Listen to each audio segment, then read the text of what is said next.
అందరికీ జై శ్రీరామ్.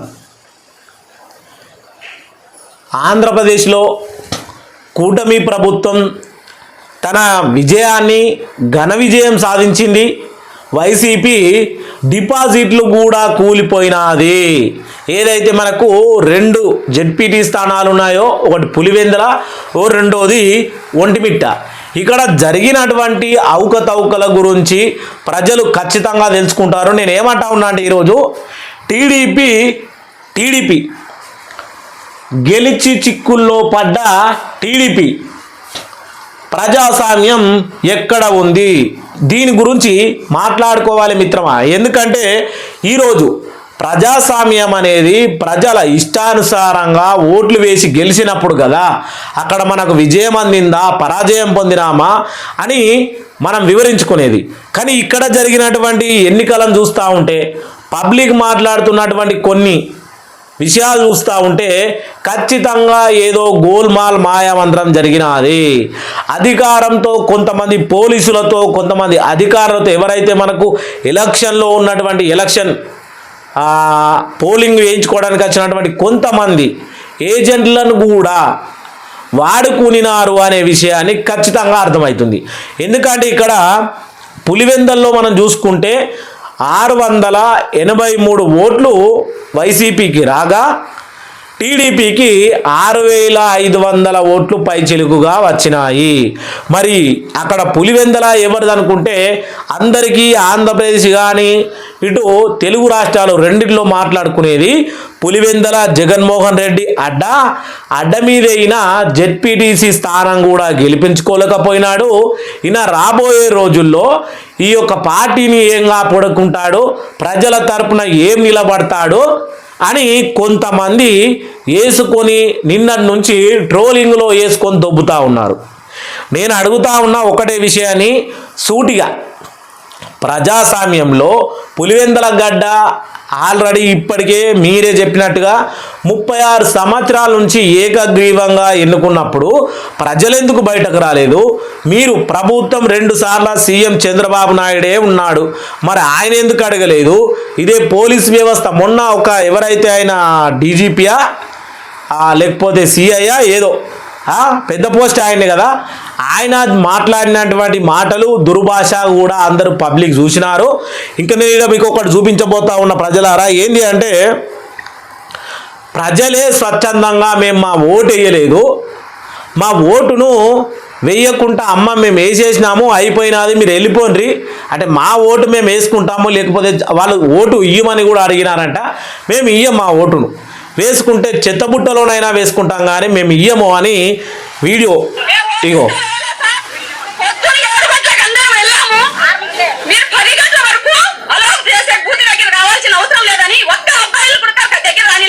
పది గంటల దాకా బూత్లోకి రానియలేదు.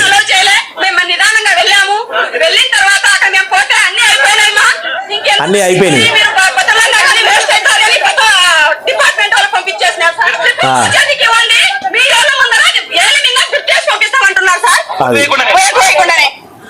అది వేలిస్తే దాని మీద ఇంక అంటించి పంపిస్తాము అని డిపార్ట్మెంటే చెప్తా ఉన్నదట, ఎన్నికల డిపార్ట్మెంటు. ఇక ఇది ఈ రకంగా ఉంటే ఇంకా చాలామంది చాలా రకాలుగా మాట్లాడుతున్నటువంటి విషయాలు ఏంటంటే దాని గురించి మిత్రమా, ఈరోజు ఓటింగ్ అయితే జరిగింది కానీ దాని ప్రజల కళ్ళు మనం కట్టలేము. ప్రజలు చూస్తూ ఉంటారు, ఖచ్చితంగా జరుగుతూ ఉంటుంది. దీని మీద మా ఒక్క జర్నలిస్టు సోదరుడు ఎవరైతే మనకు ఉన్నటువంటి శంకరన్న స్పందించినాడు. ఒకసారి శంకరన్న ఏమని స్పందించినాడు దాన్ని కూడా చూద్దాం. ఎందుకంటే ఆయన కూడా ఒక జర్నలిస్ట్ కాబట్టి, ఆయన కూడా ఎన్నో ఎన్నికలు చూసినాడు కాబట్టి ఆయన ఏమంటా ఉన్నాడు అనే విషయాన్ని మనం ఇప్పుడు తెలుసుకునే ప్రయత్నం చేద్దాం. ఏంది ఇది? ఏమరా ఇది ఓపెన్ అయితే లేదు. గెలిచింది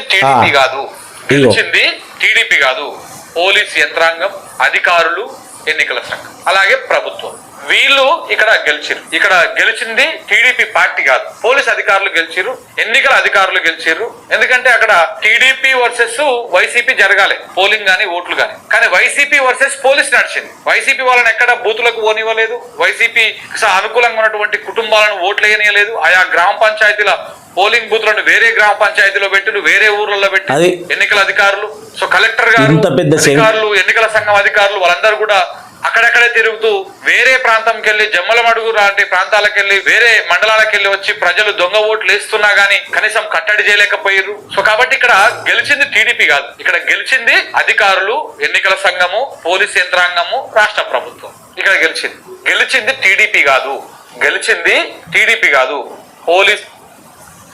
చూసినారు కదా, ప్రతి ఒక్కళ్ళకి ఏమర్థమైనదంటే పులివెందల ఎన్నికలంటే ప్రభుత్వానికి అధికారులకు జరిగినది ఎన్నికలంటే వైసీపీ పార్టీకి టీడీపీ పార్టీకి జరగాలి. కానీ ఎవరైతే వైసీపీకి సానుకూలంగా ఉన్నటువంటి కుటుంబాలు, వైసీపీకి సానుకూలంగా ఉన్నటువంటి కొంతమంది ప్రజల్ని ఎవరిని కూడా లోపలికి వెళ్ళనీయక అక్కడ అధికారులే ఖచ్చితంగా టీడీపీ సపోర్ట్ చేస్తూ వైసీపీని ఓడించాలని కంకణం కట్టుకున్నారు ఆ జమ్మలమడుగు. ఎందుకంటే శంకరన్న తెలంగాణ జర్నలిస్ట్ అయినా కానీ అక్కడికి వెళ్ళి మరీ చూసినాడు.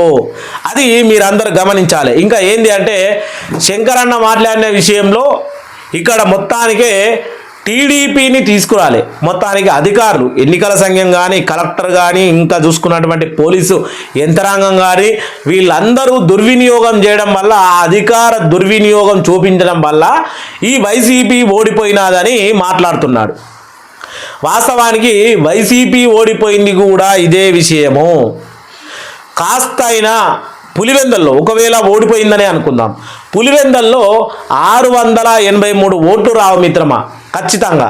ఇప్పుడు మొత్తానికి వ్యతిరేకత అనేది ఒకేసారి వచ్చి పడదు. అక్కడ ఏదైతే పులివెందలలోనే ఈ యొక్క మాట నా ఫస్ట్ అన్న, పులివెందలలో నీ జెడ్పీటీసీ స్థానాన్ని గెలిపించుకోలేవు, నువ్వు పార్టీని ఏం నడుపుతావు, నువ్వు రాబోయే రోజుల్లో ప్రజాస్వామ్యం నేమేళ్తావు, నీ యొక్క ప్రతిపక్షం హోదా ఎలా కాపాడుకుంటావు అని ఎత్తి పొడవాలే. జగన్ను కుంగిపోయిన మనిషిని ఇంకా కుంగదొక్కి, ఆల్రెడీ ఓడిపోయి ఉన్న పార్టీని ఇంకా ఓడదొక్కి ఎవరు కూడా, ఇప్పుడు ప్రజలారా మీరు ఒక్కటి ఆలోచన చేయాలి, ప్రతిపక్షం లేకపోతే ప్రభుత్వం ఖచ్చితంగా వాళ్ళ తీరు అనేది పనిచేయలేదు, కరెక్ట్గా పనిచేయలేదు. ఆ ఒక్క ప్రతిపక్షం ఉండాలంటే జగన్మోహన్ రెడ్డి ఉండాలి.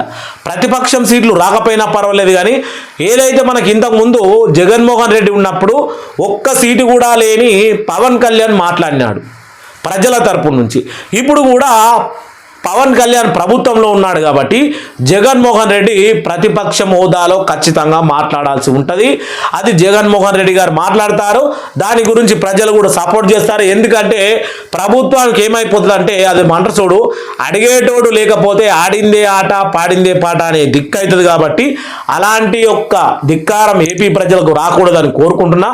ప్రతిపక్ష హోదాలో ఉండాలంటే జగన్మోహన్ రెడ్డిని కనీసం ఈ జెడ్పీటీ స్థానాలు ఇంకొక జాగాల్లో ఆడో ఈడో గెలిపించుకొని ఉంటే ఆయనకు కూడా ధైర్యంగా ఉంటుండే. అయినా సరే పర్లేదు, ఇంకా రాబోయే రోజుల్లో చాలా మనము సోషల్ మీడియాలో ఉన్నటువంటి చాలామంది జర్నలిస్టులు కానీ, అలాగే ఉన్నటువంటి సాక్షి మీడియా కానీ జగన్మోహన్ రెడ్డికి రేయిం పగలు కృషి చేస్తూ వెనకాల నిలబడి ప్రతిపక్ష హోదాలో నిల్చుండేలా చేయాలని అలాగే కోరుకుంటూ అందరికీ జై శ్రీరామ్, జై శ్రీరామ్.